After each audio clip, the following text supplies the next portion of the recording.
So as I continue to work on reassembly of the Hammond grinder here, the more and more I think about it, the more I think this thing's really had a rough life, and it's gone through some mutations in its lifetime. I had one of my viewers recently commented about whether or not the threads on one side of this shaft were reverse thread. The idea being that that would keep the nuts from being able to loosen as long as the shaft only went in one direction. And most grinders are made that way. They only run in one direction. However, when I bought this grinder, it had this forward-reverse drum switch assembly on the top there, so you could change direction of the grinder. And I didn't think anything about it at the time, so I had commented, replied in the comments about that. I didn't think that would be the case because of the fact that this was capable of forward and reverse. Well, interesting thing is, when I go to put this back together, there's a couple of things here that are kind of like really screaming out to me that this may have never been intended to have a forward-reverse switch on it. One thing, I just took the tape off that I had put on here to protect this pretty brass plaque. It says the Hammond Grinder Company, and I didn't want that to get all painted over, so I covered that with tape. I took the tape off, and I was going to put this box assembly back on that I painted, and that goes right here. So the thing is, when this is in position, okay, the drum switch mounts right here. It completely obscures most of this plaque.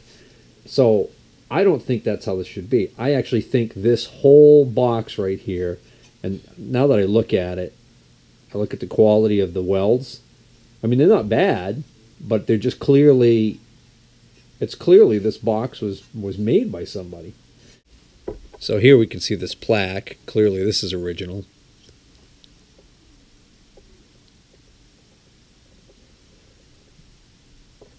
And then down here we have this strange hole in the casting, and I call it a strange hole because it's in the position that would indicate to me that this would be where the switch was originally mounted, down here. But what's odd about it to me is the fact that it's not a perfect square, it's not a perfect rectangle. It's got rounded edges. It's almost like, it almost looks to me like maybe somebody ground this hole out bigger. Now maybe there's some sort of a plate that went over this originally with the switch, and that it covered a lot of this mess so that they didn't have to worry about when they made the casting. They basically just left a rough opening, so to speak. Maybe that's original. And then what somebody did on this monstrosity here is they just cut a hole there. Okay, so what we end up with is the wires coming through here and then into this box through here. One of the problems with this setup is that you end up with the wires actually coming through these sharp edges. They're not super sharp, but they're sharp enough that you wouldn't want your electrical wires to normally do that. And normally you should have the wires coming through some sort of a strain relief or something. So what we'll probably end up doing here is I'll probably end up, I think the wiring loom was wrapped in electrical tape to protect it. And I think what I'll do is I'll probably maybe just put a plastic sleeve of some type over that so that it's got a little bit more protection. This is not really that bad, but this right here, I could see over time with the vibration that's going on with the grinder, could give somebody a problem. This is a close nipple that they're using to hold this box on top of the drum switch box on top of here. And I don't know what the heck happened to that retaining nut, but it's going on like completely crooked, which makes the whole box want to be tilted. And no matter how many times I try and thread it on there straight, it keeps doing that. And the threads on here look okay, so it's got to be this nut. Oh yeah, I see. There's actually a section of the nut broken right out right there. Well, got to get a new one of those.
Well, guys, now that I have this shaft back in the body of the grinder base, I was going to reinstall the capacitor, which actually goes here. And then I was looking at it, and a couple of things came to mind. Well, first thing I noticed was the insulation was damaged right here, and I could actually see the frayed metal of the conductor. The actual wire strands were sticking out, and then I barely moved it when inspecting it, and it broke off completely. So I realized there was only a couple of strands left holding this together. Furthermore, it appears to me, so of course the danger here is that that's going to short to the case, and the case is grounded to the frame of the motor. And the motor, by virtue of the fact that we have a ground wire that comes in and is bonded to the case, is grounded, so this would be a short to ground. So that's obviously an issue. And then it occurs to me, looking at this upon inspection, that I think this was the problem previously that somebody tried to deal with, because this almost appears to be like really old electrician's tape, almost like friction tape. It looks like it was wrapped around the wire and stuck in here. This is not insulation in the conventional sense on here, and it's not on this other wire, which also, by the way, looks like it's starting to break through. So we get a problem here that's definitely going to have to be resolved. It also occurred to me that I never even bothered testing this capacitor. I'm assuming the capacitor is good because the motor starts and runs. However, how quickly it starts and runs and the available torque of the motor could be affected by a capacitor that has gone out of spec. This capacitor could have changed in value. The capacitance would then, if the capacitance changed in value, that's going to affect the phase shift between the run and auxiliary winding. And just a quick note about that, I've been referring to these windings as run and start windings, and I think I'm wrong there. I think that we should be calling it a run and auxiliary winding, and the reason why is because this is a permanent split capacitor motor. It has no centrifugal switch that de-energizes the start winding once it comes up to speed. So start capacitor motors have a capacitor that does not remain in circuit once the motor comes up to full speed. More typical in some bench grinders actually do use these, but it's more typical in motors that require very high starting torque. Like all of the pool and spa pump motors that I've worked on over the years, every single one of those has been a start capacitor with a centrifugal switch in the back. It's an electromechanical switch mounted on the shaft, and what happens is when the motor's at rest, the contacts are closed, and when you fire the motor up, the start winding is energized with the start capacitor, and the motor comes up to speed, and when it reaches speed, there's a centrifugal force that moves a disc out and opens the contacts on a good day, if they're not welded shut from other issues. Anyways, you could tell these motors very easily because when you shut one of these motors off, as it starts to spin down and lose speed, you can usually hear a very distinct clicking noise, and then there's always a strange noise that almost sounds, some people might mistake it for a bad bearing or something, but it's usually the slip ring on the centrifugal switch just spinning down to 0 RPMs. So anyways, enough about that. Point is, I'm going to have to do something about this. I'm hoping that if this capacitor is still good, that I can knock this cover off right here, because this appears to be capacitors in this can, and then they've got this bracket on here, and then this can appears to be slipped over it. I don't think, well, I don't know. What I'm hoping is going on here is I'm hoping you can remove this cap and that there'll be 2 regular terminals that the wires are soldered to. If that's the case, then I could reattach 2 new wires, feed them through the the ferrule in the cap here, and Bob's your uncle. But I'm also curious about the capacitor. So the value of the capacitor. The other thing that could be going on with this capacitor that could cause a problem is this capacitor could have developed a high ESR, which means equivalent series resistance. That's a problem that can happen with capacitors as they age, and what ends up happening there is the capacitor will act like a capacitor with a resistance in series with it. It would be just like if this capacitor was brand new and perfect and I cut this wire and installed a resistance in series. Well, you can imagine that's going to change the operation of that circuit.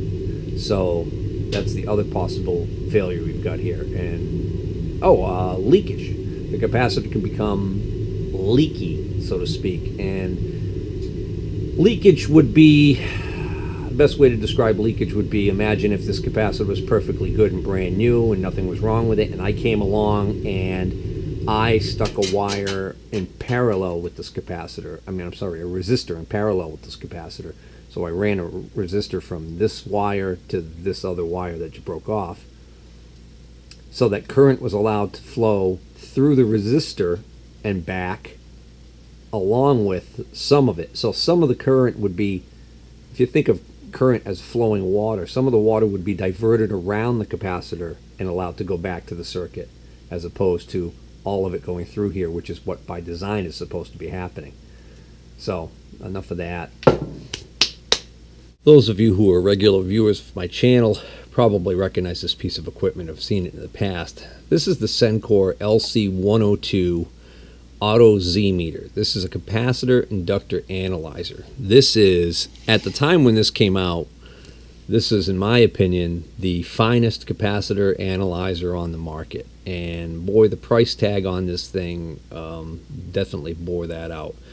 Sencor, back in the days when I was doing television radio repair, was considered the best equipment manufacturer, test equipment manufacturer for that industry. When I say that industry, because I know we've got big companies out there at that time like Tektronix that had really high-end equipment and things like that. That was used more in other applications. I'm not saying you couldn't use that stuff, but Sencor was catering to that consumer electronics repair aspect, and that's back in the day when people were still paying good money for stuff and needed it repaired and wanted it repaired. It wasn't a throwaway society that we kind of developed into for a while there. Now things have come full circle and we've got these expensive flat panel TVs that people wish they could get fixed. Problem is, a lot of the service guys like myself were driven out of that industry into something else. Anywho,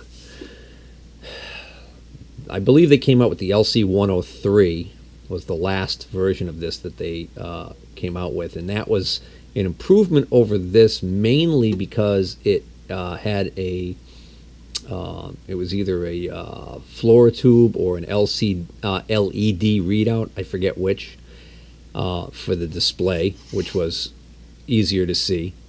And the second improvement was they got away from this membrane type of touch screen thing here, which you can see this gets all really dirty, and they went to more traditional tactile buttons. So that was that machine there. If you can find that on the market now used, that's still bringing, I forgot how much, when they occasionally come up, crazy money. There's two pieces of Sencor equipment from that era that still bring heavy money when they do come up occasionally for sale, and that would be these Z meters. Now the Z meters go back quite a ways. I have an older Z meter still, and then I have this one. So I forget what the model numbers are on the earlier Z meters. Any of the Z meters are great. The earlier Z meter that I have has a red LED readout, but it does not have any of the auto ranging or any of the ability. This actually has a go no go feature, so if I put in the value of the capacitor that I'm testing, this thing will automatically check against information stored inside whether or not the ESR, the capacitance, is in range, leakage is in range, and it'll actually say go or not go. It'll say okay or no good or something like that. I forget. The older model is a very good, accurate tester. However, it does not do any of that automatic stuff for you. So you basically, on those, you measure the leakage, you measure the ESR, and you look at a chart. And you discover whether or not it's it. So also you have to manually zero that meter. It's got a knob, and you have to put when you have the test leads on, you have them in the open position, and you I think you short the leads. You press the 0 button and you rotate and you zero out the value. This has an auto zero feature, which is really nice, but it does not work. That is what's wrong with this meter. And because you can't auto zero it, there's a possibility that it's not reading correctly. So that's the big problem with this thing. That being said, it still does work to some extent. It works enough so that I can use it and figure out whether or not a capacitor is just complete junk or not. So normally what you do is you have the leads open, you hit open, it goes through this, and then what's supposed to happen is you short the leads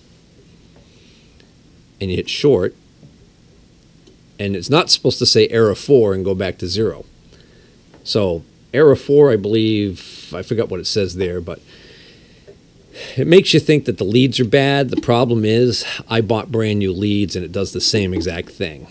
I even tried the leads from the other machine, my other Z meter, and it does the same exact thing. So it's not the leads. Oh, and by the way, these leads are expensive. So let's go and see what we've got here for a capacitor.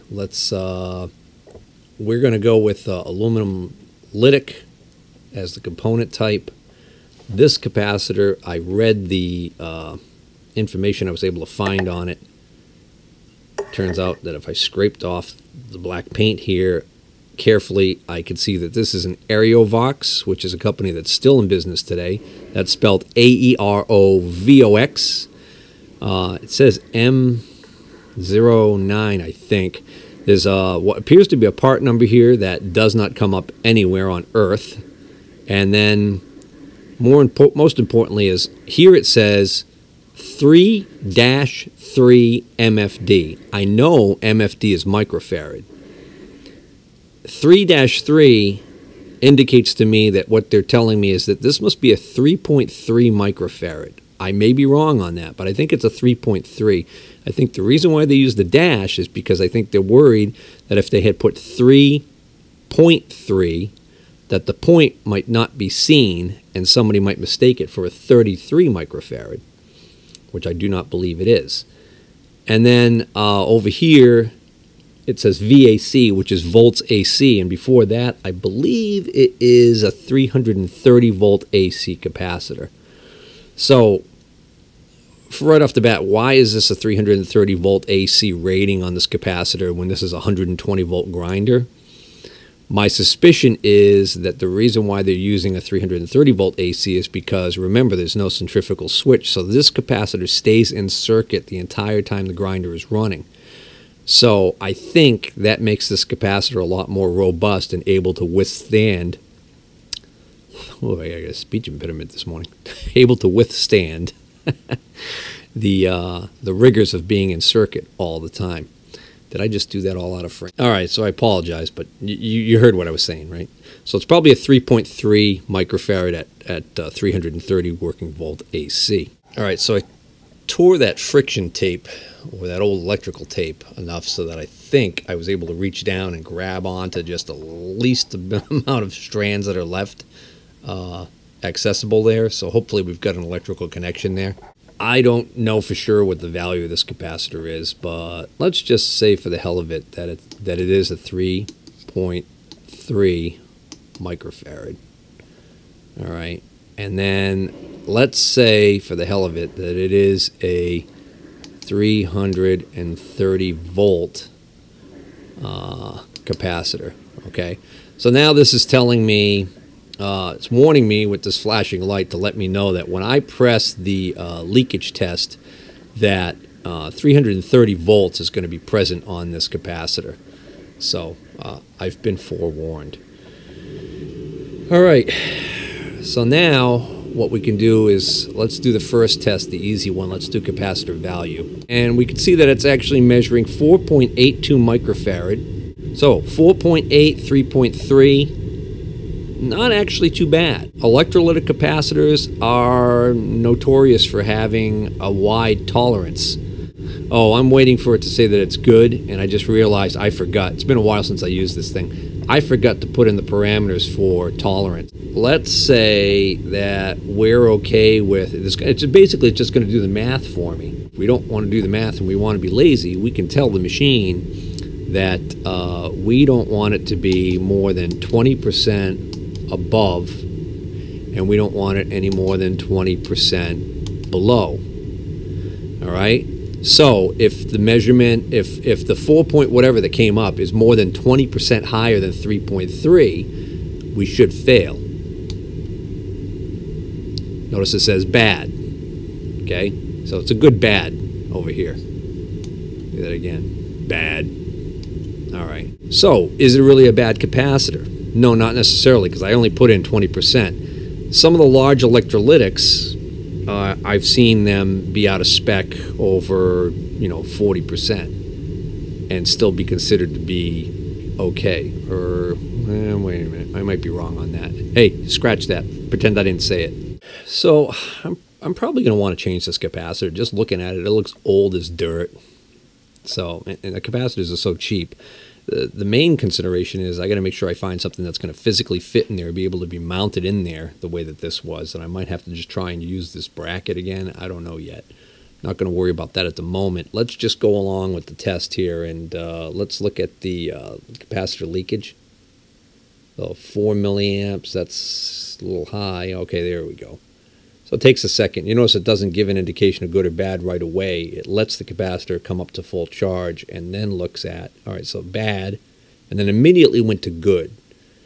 That's not that unusual. I would have preferred that it dropped, the leakage had dropped much more quickly and went right to good.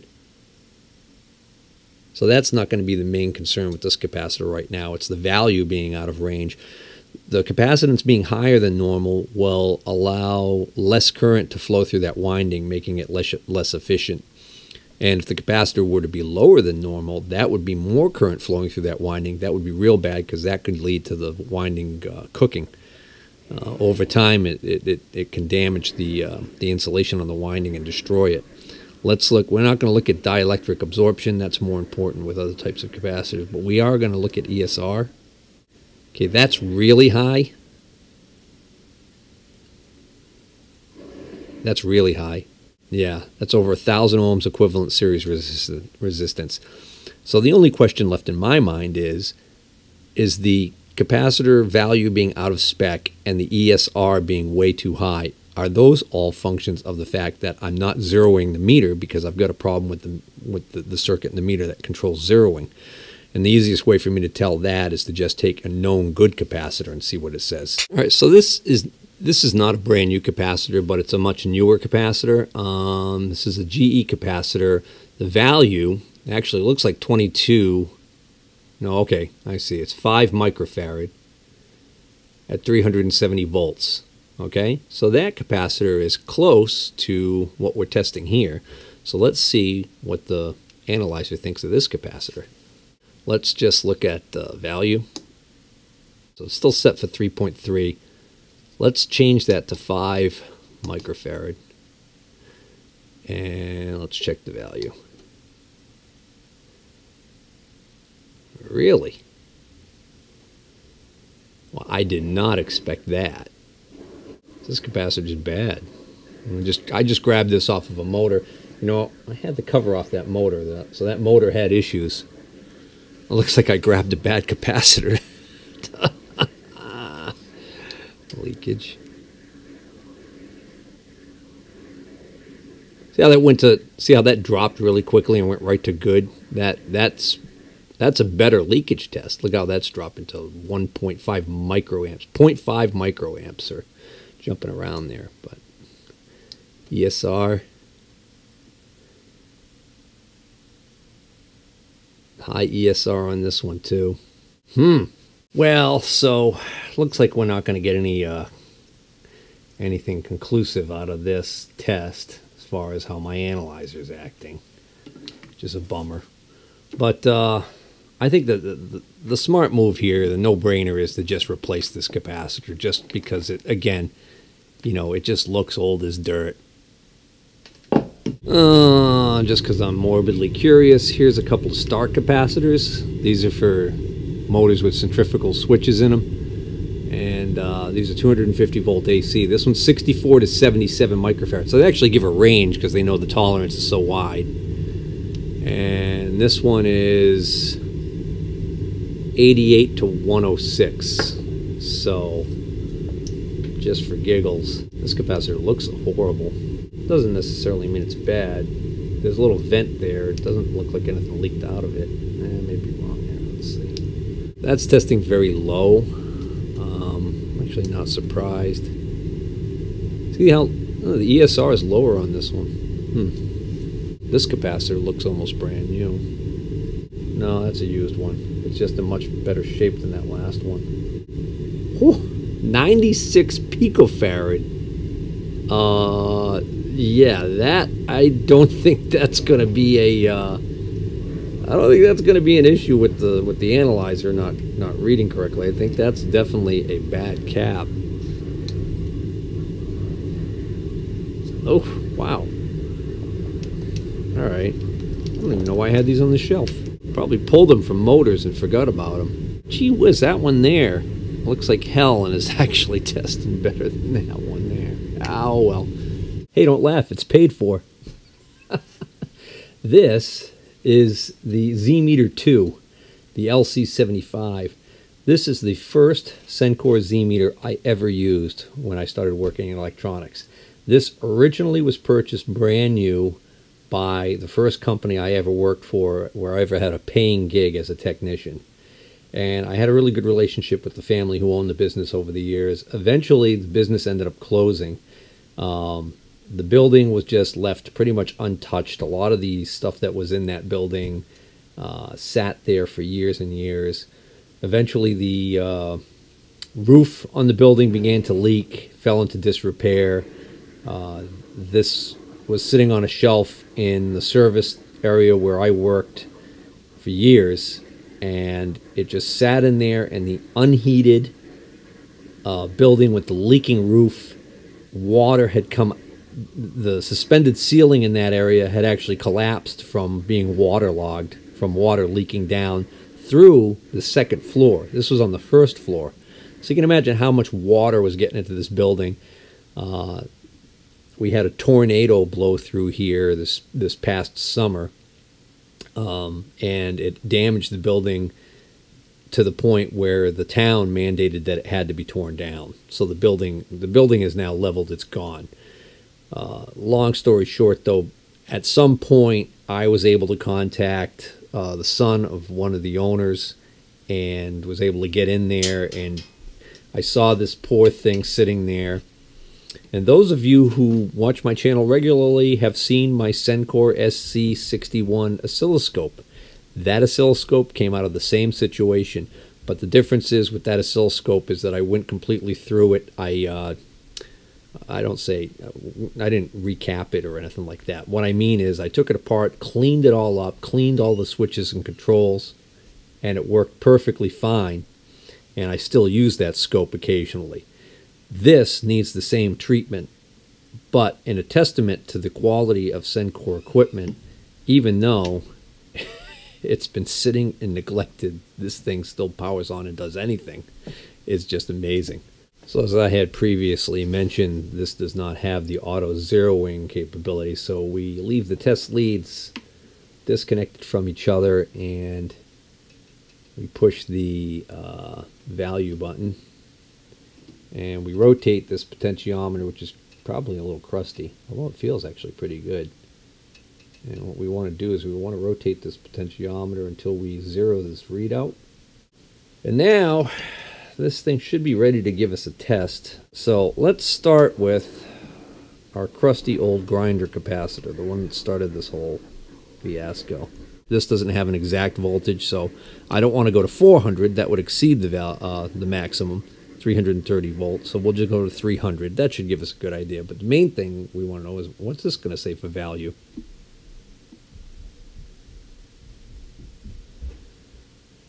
Yeah, unfortunately, there's probably something wrong. Oh, you know what? I might not have a good connection. Yeah, I just can't get a reading off of this thing, but I can't. I'm having a hard time believing that this thing is not reading at all. But then again, I just said that this thing's in horrible shape. Let's see what this capacitor that looks great, but was reading in picofarads. Let's see what this says about this. Oh, hold on. We might have a bad connection here at the... Yeah, might actually be a bad connection right here. This one actually read. We know that this one had a value. Yeah, we're just gonna have to assume that this Z meter is sick, and you know it should be. It's just been really poorly treated. This is not a video about the Z meters though, so I really should stop screwing around with these and just order a new capacitor for this thing. Alright, so I cleaned the connection inside here, and I think that we may have brought this back to life. It's measuring the 5.6 picofarads or so that this apparently beautiful looking capacitor was measuring. So that's kind of bearing out what that said, what the other analyzer said. And this capacitor was below value, minimum value, but it was reading in microfarad. Let's see what this one says on here. Still reading nothing. Weird.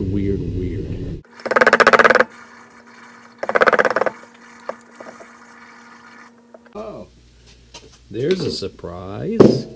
So check it out. We've got 3 terminals inside here. And look what they did.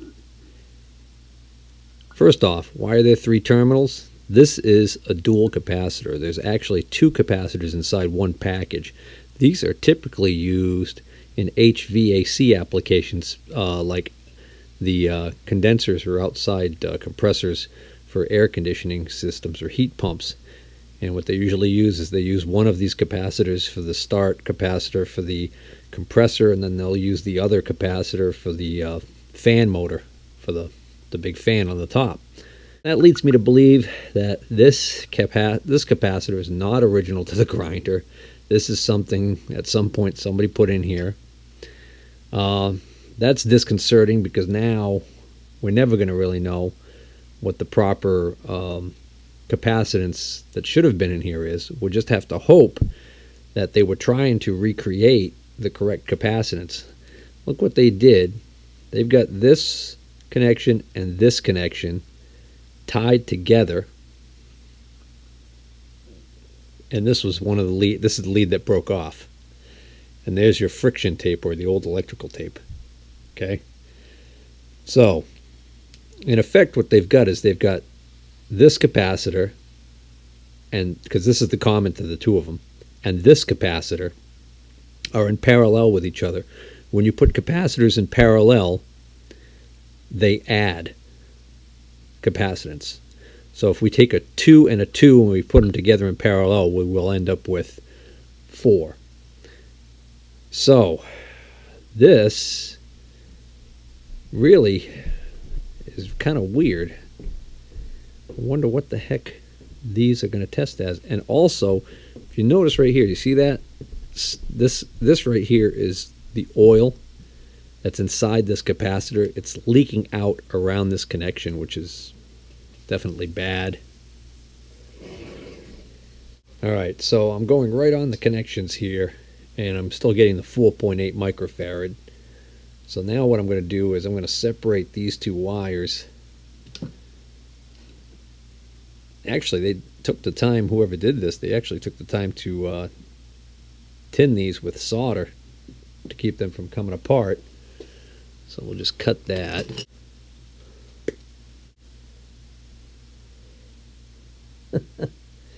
This one's measuring about 2.5 microfarad, and this one 2.6 microfarad. This is acting like two identical capacitors in the same package. My question is, there should be something on here to denote that this was a dual capacitor, right?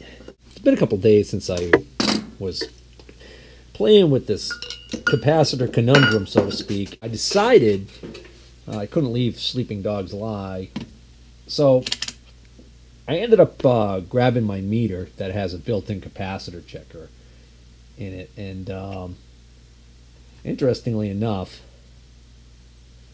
I've found that if I test these capacitors, alright, so each section's measuring 4 microfarad, which is what I would expect if this is, because this does say the 3-3, so we figured it's a 3.3 microfarad, and since it doesn't say anything else, I have to assume that they mean that each section is 3.3. So, I almost ordered a Dayton 4 microfarad run capacitor that's rated for 440 volts AC because it's in a nice small square rectangular plastic case. It would fit up inside here, no problem, underneath the pedestal here, no problem, and should be more than robust enough. I'm glad I didn't do that because it turns out this isn't this isn't a 3.3 microfarad. It's two 3.3s put together. So roughly they're creating 8 microfarad here. So I have no idea what originally was supposed to be in this grinder for a capacitor. So I got to thinking, I was like, well, since that's the case, if we get two 4s in parallel, they add and they become 8. So what effectively is in here right now is an 8 microfarad. That's effectively what we're using, is an 8 microfarad cap. So just for the heck of it, I grabbed this cap that I took out of one of my spare motors over there. And this is a run cap, and it's a 30 microfarad. Well, this meter's being a pain in the butt. For some reason, it's not auto-ranging correctly, so it won't measure anything that high. It's supposed to, according to the manual, that meter's supposed to be able to measure up to 100 microfarad cap. Anywho, so this 30 microfarad cap I had here, and I know from what I read online that the higher capacitance should be safer, but might affect the torque of the motor.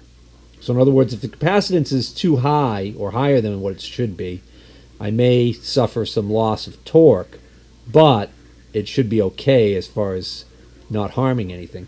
If the capacitor is too low, then I run the risk of having too high of a current flowing through that auxiliary winding and could actually damage the winding. So I'm glad I didn't buy the 4 microfarad because at the very least I want an 8 in there. So just for the heck of it, I decided to try this 30, and let me show you what I found. Alright, so first, just for giggles, I'm going to hook up the old capacitor again. Again, I tied these two lines together. So yeah, sometimes on these capacitors that they use in air conditioning systems, sometimes they'll clearly mark, like they'll mark an F and a C to indicate which section of the cap is being used for the fan versus the compressor. Or is it F and H, I think? Yeah, and H stands for hermetically sealed motor, which is usually the compressor. Anyways, where was I? So I got this wired up so that I've got the 2 ohm winding is right across the line, and the 18 ohm winding, which is the auxiliary winding, is going to be in series with these two capacitors in parallel, which should give us around 8 microfarad. Let's first show, you can start it by hand.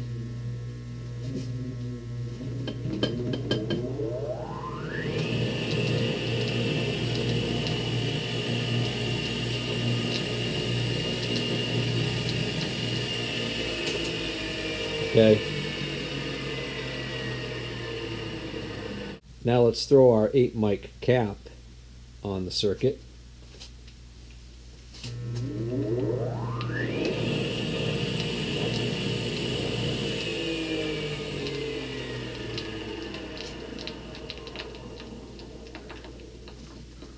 So a bit of a lag there on startup.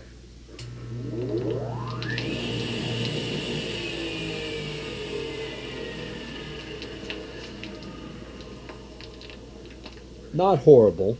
Now, let's put the 30 mic start capacitor in there.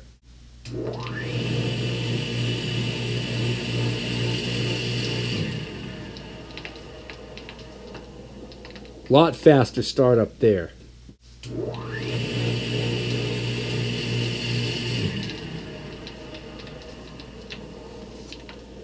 So the 30 microfarad is starting this quicker than this old one, which is probably measuring about 8. So that got me wondering, well, just what the heck should be in here for a capacitance?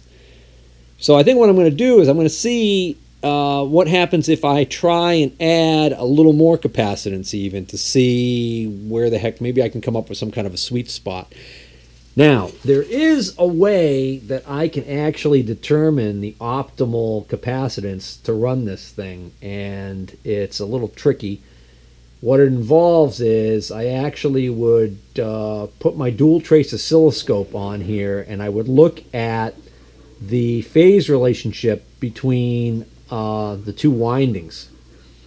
And what I'm looking for is I'm looking for one winding to be, I think it's 90 degrees out of phase with the other winding, and that's accomplished by the inductance, resistance, and capacitance of the other winding, and the one thing that we're playing with is the capacitance. So by changing the value of this capacitance, we're actually shifting, we're creating a phase shift between these two windings, and the optimal point that we would want that phase shift to be at would be 90 degrees. So what we could do is we could put the scope on here, look at it, and we could actually play with this capacitance value until we got right around 90 degrees phase shift, and then then Bob's your uncle, right? But that's a little more involved than I want to get. The reality is this thing's been running with this piece of crap leaky cap in here for who knows how long. I mean, this thing had, judging from the amount of grinding dust and grit that was inside there all over this thing, I wouldn't be surprised at all if this has been running this way for years, and so far no harm, no foul. Of course, leave it, I say that, and that's like just almost a guaranteed way to find out that I end up being the guy who kills this thing. Let's throw a little more capacitance on here and see what happens. Well, I guess first I want to know how fast that's coming up to full RPM. So I'm just going to have to try and estimate it. I'll do the old, 1001, 1002 count, see what happens. 1001. Well, I mean, that's coming up so quickly. I don't even know if I want to mess with anything more. Maybe what I need to do is mount a wheel on there so that I've got some rotating mass. Here's the cap I had from the other day. Had it on the shelf. I think I actually thought this might be bad. This one has a 22 and then a dot and then a space and then 5 microfarad. So a little bit of dirty pool here, the way that they typed that on the label.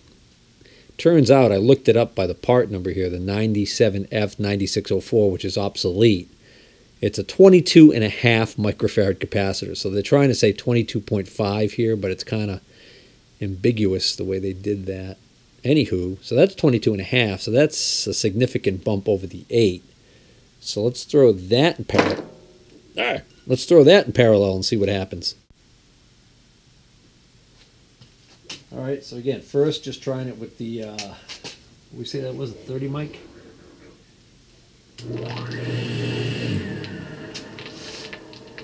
And now 52.5.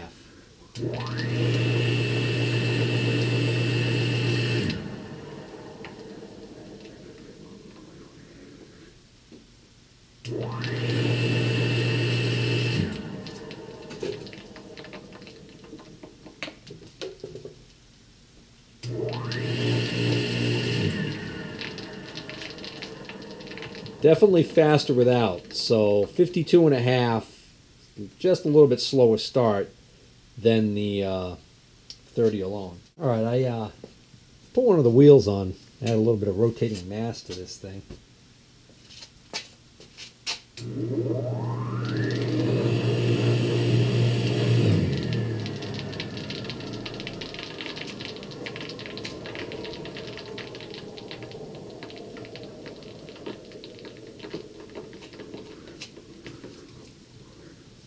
I would love to know what that popcorn popping sound is when this thing's decelerating, because that's a new noise that wasn't there before, and the only thing I can think of is that it's the ball bearings inside my new bearings. And why they would be making that noise, I do not know. All this thing has been doing is sitting here since I last tested it. And when I last tested it, the new bearings, it seemed perfect. Now it's acting a little weird. 1,000.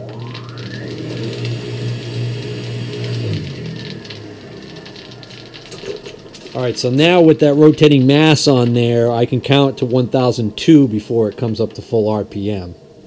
So I think now I'll be able to make a better assessment on whether or not the increase in capacitance is actually an improvement or not. 1,001, 1,002.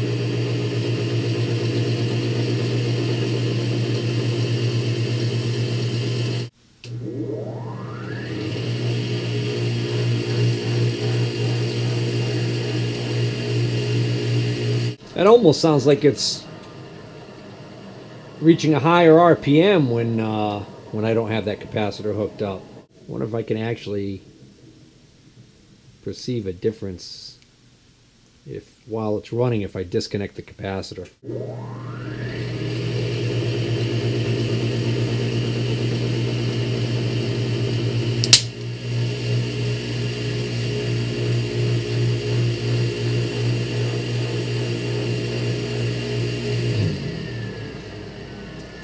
That snap was just the capacitor trying to give up its charge, I guess, while I was disconnecting it.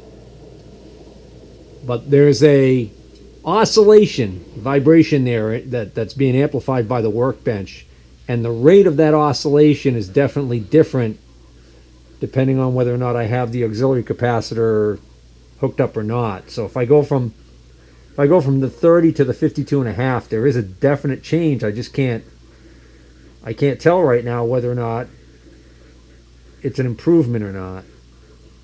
Huh.